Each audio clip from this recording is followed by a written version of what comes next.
Grade 8s, today we're going to talk about creating graphs from equations. So we're going to take a look at an example of how to create a graph from an equation, and the steps that you're going to use for this are actually the same 3 steps that you used last week when you were creating graphs last week.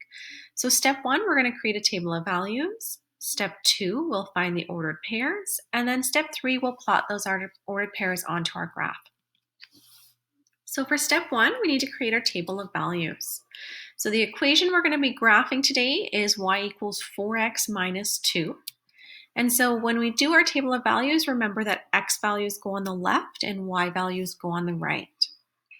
And so this equation, x and y can be any values. And so you get to decide which x values you want to use for this graph, and then the y values will come from your equation.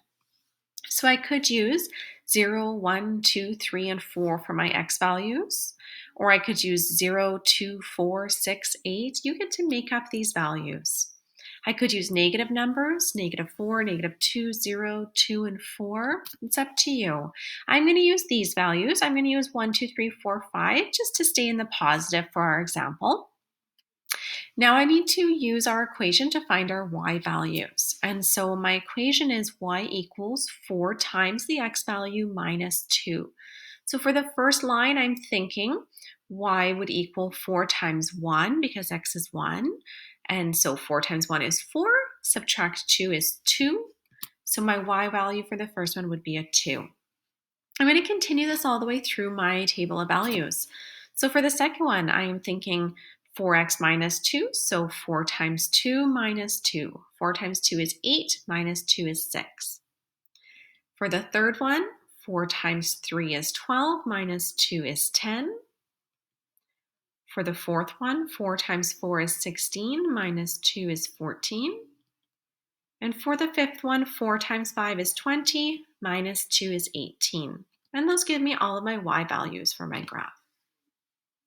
Remember, our step 2 is to find the ordered pairs from our table of values, and so we can pull those straight off of our lines on our table of values. So remember, your ordered pairs go in the order x and then y. So the first one will be 1, 2, and then 2, 6, 3, 10, 4, 14, and 5, 18. And these will be the ordered pairs that we will graph onto our graph. So step 3 then is to take those ordered pairs and put them on our graph. Remember, before we start, we have to label the axes on our graph. And so if I look at my x values, they go 1, 2, 3, 4, 5. So I want to make sure that my x-axis includes those numbers from 1 through 5. So I'm going to start at 0 and go to 6 because that's what fits on my graph.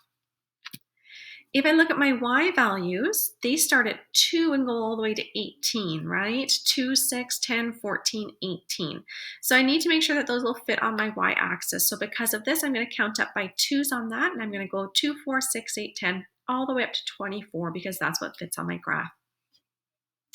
Now I can graph those ordered pairs. So the first one I'm going to put on is the point 1, 2. So remember, that means 1 on the x-axis, 2 on the y-axis, and my point would be there. The next one is the point 2, 6, so 2 on my x, and then up 6 on my y. And if I plot the point 3, 10, and 4, 14, and 5, 18, I get all of my points on my graph. And remember from last week, we said that because these are linear equations that we're graphing, they should always make a straight line, and it does make a straight line. Now, because we're not doing any situation with this one, there was no word problem to accompany this problem. We were just graphing the equation. And so we want to find the line for that equation. Our x values we chose were 1, 2, 3, 4, 5, 6, but we could have chose any x values. And so because of that, we want to make sure that we connect our points with a line.